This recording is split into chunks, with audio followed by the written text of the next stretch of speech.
Bueno, buenas tardes, buenas noches o buenos días, profesor.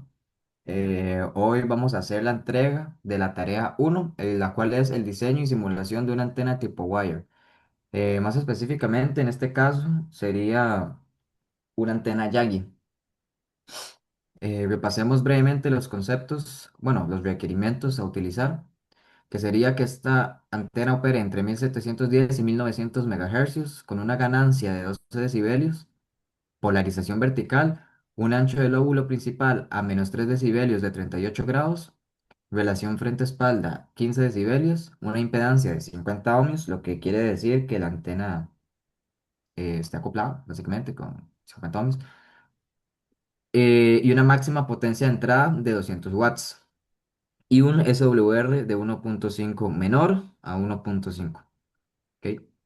Bueno, primeramente, nosotros investigamos acerca de cómo realizar una antena Yagi, los cálculos, los requerimientos y todo lo que necesite.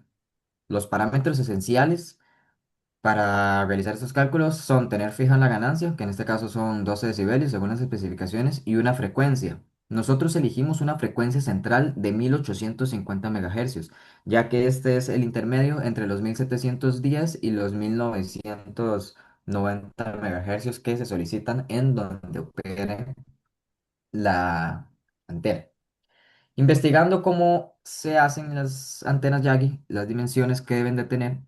Bueno, primero vamos a este cuadro y hay que seleccionar la ganancia que queremos. En este caso vamos a hacer una antena de 12 decibelios.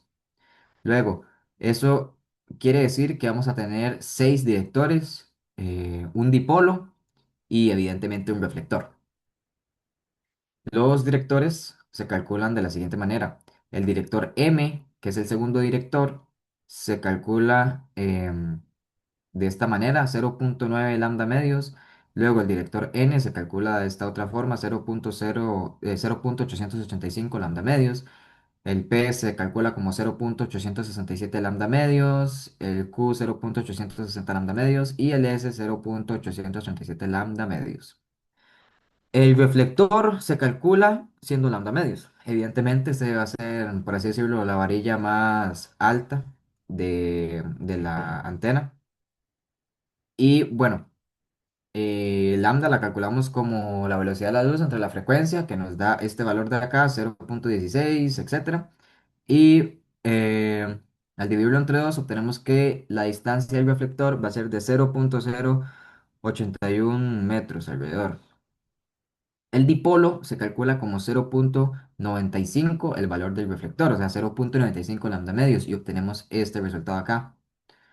El primer director se calcula al igual que el segundo director M. Ambos tienen el mismo tamaño, entonces, que el cual sería 0.9 veces el tamaño del reflector, obteniendo 0.073 metros redondeado. Bueno, ya especifiqué cómo era que se calculaba el resto de directores. Aquí están las dimensiones para el N, para el P, para el Q y para el S.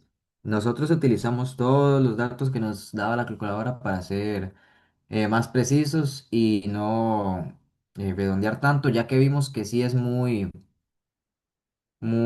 sea, que las dimensiones afectan significativamente a los resultados que queremos llegar. Otra cosa importante es el cálculo de la separación, es la separación entre el dipolo y el reflector. En este caso sería 0.18 lambda entre el dipolo y el reflector, entre el dipolo y el primer director sería 0.09 lambda. Y el resto de directores van a tener la misma distancia de 0.18 lambdas, ¿verdad? Bueno, ahora vamos a pasar a Fortnite 2 para ver cómo nos quedó la geometría de la antena. Y posteriormente mi compañero Denzel hablará un poco más acerca de los resultados obtenidos.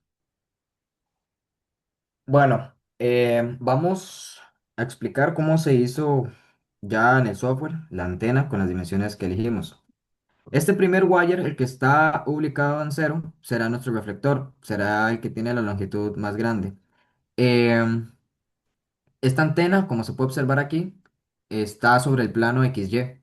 Nada más, por eso siempre en los valores de Z van a ser ceros. En este caso, en Y vamos a tener el valor que se puede observar aquí, que es menos 0,04, etcétera. Y en Y2 vamos a tener el mismo valor, pero positivo. Esta es la longitud de la varilla, que era 0,81 metros. Entonces lo dividimos entre dos para que sobre el eje Y esté la primera, o sea, sobre el eje Y positivo esté la primera mitad y sobre el eje Y negativo la segunda mitad. Como se puede observar, eso se hizo para todos los directores y el dipolo. Entonces lo que se hizo básicamente fue dividir la longitud entre dos para tenerlo a la mitad del eje Y positivo y la otra mitad del eje, el eje Y negativo, ¿verdad? Ok, entonces ahora hablemos de los segmentos. ¿Qué quiere decir esto? Los segmentos básicamente lo que estamos haciendo es dividir cada varilla en 21 segmentos. ¿Por qué hicimos esto? Esto lo hicimos principalmente a la hora de colocar la fuente en el dipolo. Como se puede observar, esta fuente está ubicada en el segmento 11, lo que quiere decir que está en el puro medio de esa varilla, tal y como se observa aquí. Voy a hacerle zoom. Tal y como se observa aquí, está en el puro medio. Eso se logró gracias a los segmentos, nos ayudó mucho en eso. Y también eh, el tag es muy importante a la hora del voltaje, ya que el tag es en qué varilla voy a poner la fuente de voltaje. En este caso, como nuestro dipolo era el tag 2, en el voltaje tendría su respectivo tag.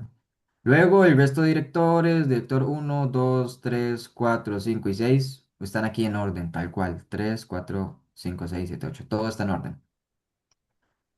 Y finalmente, antes de pasar a los resultados, decirles que en este caso se utilizó un wire, un conductor perfecto, ¿verdad? Y bueno, vamos a ver la antena en 3D. Me creo que es aquí. Aquí se puede observar la antena en 3D.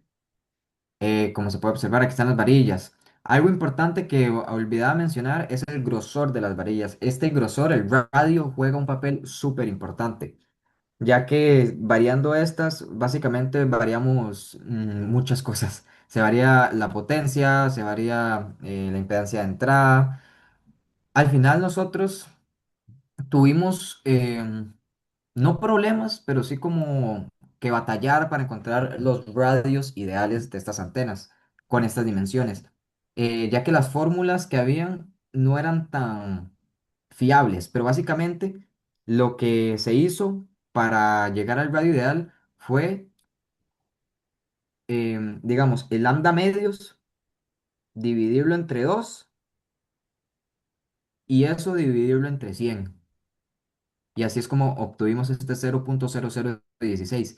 Sin embargo, como se puede observar en el dipolo, es un poco más grueso. ¿Por qué? Ya que este va a ser el que irradie el voltaje, el que recibe el voltaje, lo decidimos hacer un poco más grueso para mejorar su eficiencia y en efecto eso nos ayudó bastante. Por eso, como se puede observar aquí, está un poco más grueso que el resto. Y esta pelotita rosada es la fuente de voltaje. Ahora sí, a continuación, mi compañero Denzel va a hablar acerca de los resultados obtenidos. Muy bien, profe. Ahora continuando un poco con los resultados obtenidos, podemos ver el lóbulo que se obtuvo con la antena que fabricamos. Entonces podemos ver en los datos que tenemos una impedancia de 50,4 y tiene una pequeña parte reactiva de 11,7. Esto por motivos de que fuimos tratando de corregir y corregir, fue a lo mínimo que pudimos llegar para poder cumplir con lo que son las especificaciones que nos solicitaban. Luego también en la tabla de datos podemos ver que el input power está en un total de 100 watts. Esto cumple que esté por debajo de los 200 watts solicitados en las especificaciones. Y entonces ya pasando a ver el lóbulo, podemos ver que la cabeza principal del lóbulo está sobre los 12 decibeles, que es otro de los requerimientos de la antena. Y también podemos ver lo que es los demás lóbulos a sus lados, ¿verdad? Y podemos ver cómo estamos cumpliendo con los requerimientos que pide la antena en lo que es la frecuencia en la tabla, ¿verdad? Ahí podemos ver que está en 1850 MHz, que era lo que nos solicitaban. Y también podemos ver el lóbulo en lo que es su forma 3D, que mi compañero Álvaro lo va a mostrar ahorita. Así es como estaría funcionando el lóbulo de la antena que fabricamos. Muy bien, ahora estamos observando lo que es el sweep de frecuencias para la antena. Entonces ahorita mismo estamos observando el valor del SWR, que este tenía que ser menor a 1.5 y estar entre 1 en promedio. Entonces podemos ver que en la frecuencia, que es la de importancia entre 1710 y 1990, estos parámetros sí se está cumpliendo. Podemos ver que se mantiene y ya saliendo del rango es que ya empieza el pico de donde ya falla, por decirlo así, ¿verdad?